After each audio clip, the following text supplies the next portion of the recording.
Welcome, Hilltopper fans. Glad to have you with us. It's that time of the year. It means it's time for Hilltopper Hoops and talking with one and only head coach of the men's basketball program, Andre Cook. Nice enough to join us alongside Captain Logan Cook. I almost said senior, but Logan's already done. He already graduated, has a degree in economics and finance. He's working on his MBA, and not just a degree, a 4.0, mind you, also getting it done on the hardwood as well. Gentlemen, great to see you. Thank you for the time. Great to see you, Kit. Good to see you. Well, guys, obviously last year was a difficult year for a lot of reasons. Not a traditional year at all. Still made it to the championship game. Still had a winning season, the 7th winning season in a row there on the Hilltop. But Logan, first to you as a player, what were the most difficult things about last season?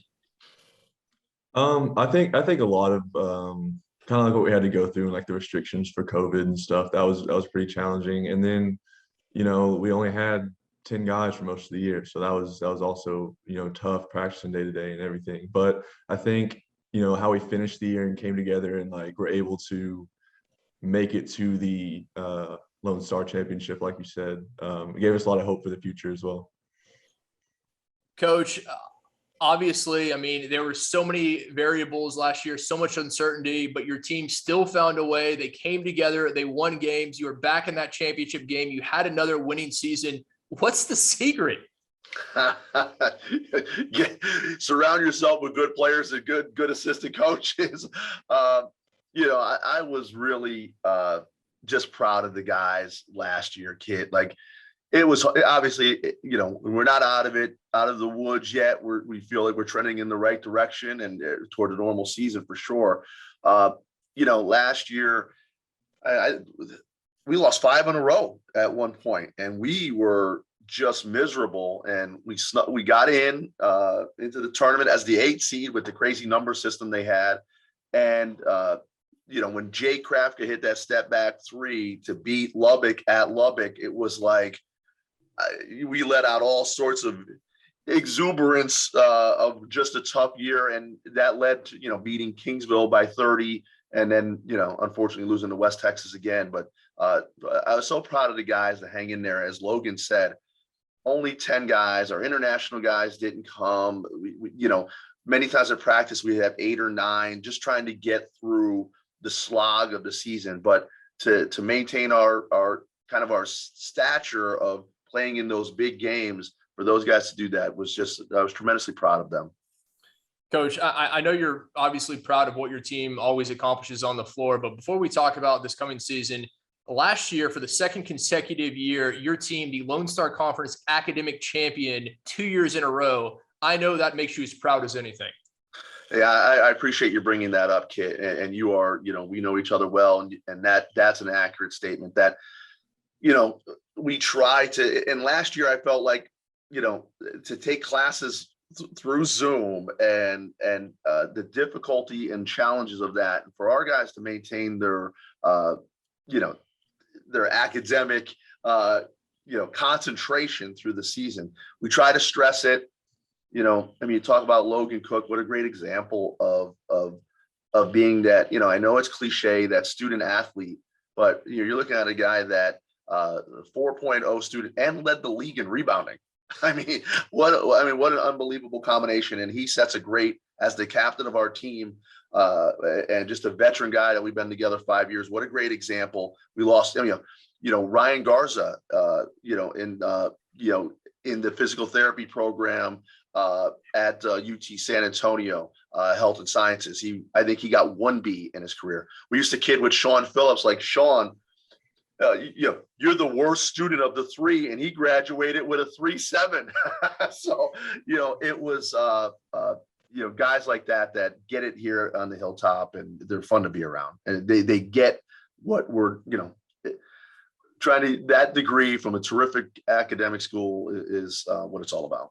Yeah, very few programs have the combination of the success in the sport and in the classroom. I know that it's really pinnacle for you, Coach. And well, gentlemen, Coach, you said it, things trending in the right direction. Fingers crossed it will be closer to normal this year. You've got 28 games scheduled, 17 in conference. And the good news is that opener is less than a month away. You will be in Dallas. You have games against Colorado Christian November the 12th, Colorado Mesa on the 13th. They're neutral site games. But Logan, for you to get back to the hardwood, hopefully have fans back. I mean, what does it mean to be getting back to normal? Yeah, especially given last year, really looking forward to getting back to it. I think my parents are only able to come to like 5 or 6 games. So like Coach said, my dad's a high school coach and stuff. So, he loves coming to the games. My brother's a high school coach. He loves coming to the games. So getting them back there and getting everybody back to normal, and especially like with the fans playing in front of nobody it's tough sometimes. So really looking forward to the normalcy of this year. Coach, I know the exact same has to be the case for you. Your team, they open things up on the Hilltop, November the 18th, hosting St. Francis. Fingers crossed, having fans in attendance. And one thing that a lot of people haven't mentioned is how difficult it is to play without fans. And you had to deal with that a lot last year. It'll be great. It's obviously, the disparity of being in Austin and going to other places. I mean, we played in Lubbock. There were probably 1,500 people at the game. So that was difficult to be home and not playing in any fans, in front of any fans. So we want them back. I mean, men's basketball, we feel gets a good crowd. Our kids want to be at the games. Quietly, Kit, we built the 37-game home winning streak that we lost last year, and we feel there should be an asterisk by that because we didn't play in front of any fans. So we feel this is a place, our humble home here at the Hilltop is important to us, and I love our students. I've been here, as a long time. We've both been here a long time. Logan's been here a long time too. And I love our students, and man, I've missed them. I miss them around campus. I miss seeing them in rags, and if we can get them back in the gym, would be great. You have great home court advantage there on the Hilltop. Wonderful support from the students and everyone there at St. Edward's. Coach, looking at this team for this 2021-22 season, some new faces, and Hilltopper fans obviously didn't get the chance to see this team in person last year. Who should they be keeping an eye on, and how would you characterize this team? Yeah, Kid, we're excited about the 21-22 season coming up. There's some guys I like to talk about are some of our returners. Obviously we talked about Logan, and he deserves all the plaudits and compliments that he gets. But obviously Daniel Van Zant, 18 points, 6 assists last year, led the league in assists, second team all league. We're pumped to have Daniel out of Midland. Jay Krafko was voted team MVP because he kind of can do it all for us. 6'8", can shoot it, can defend, can handle the basketball. Obviously Jay Krafko is very important for us. Marcus Hill came off the bench for us last year. Everyone knows that he can really shoot it. Pumped to have him back. And Luke Plyman didn't play last year, but for 2 years he was a part of those 57 and 8 teams. And Luke's had some big games his first 2 years on the Hilltop. Some Division I transfers we got that I think need to be discussed. Bennett Moans, a local kid out of Lake Travis from Longwood. We expect big things out of Bennett from the wing position. Same with Uche Dibiamaka, another one of our Australian kids from UTRGV, averaged like 9 points a game in the WAC last year. And Mason Hicks from Texas State played 2 years at Collin County.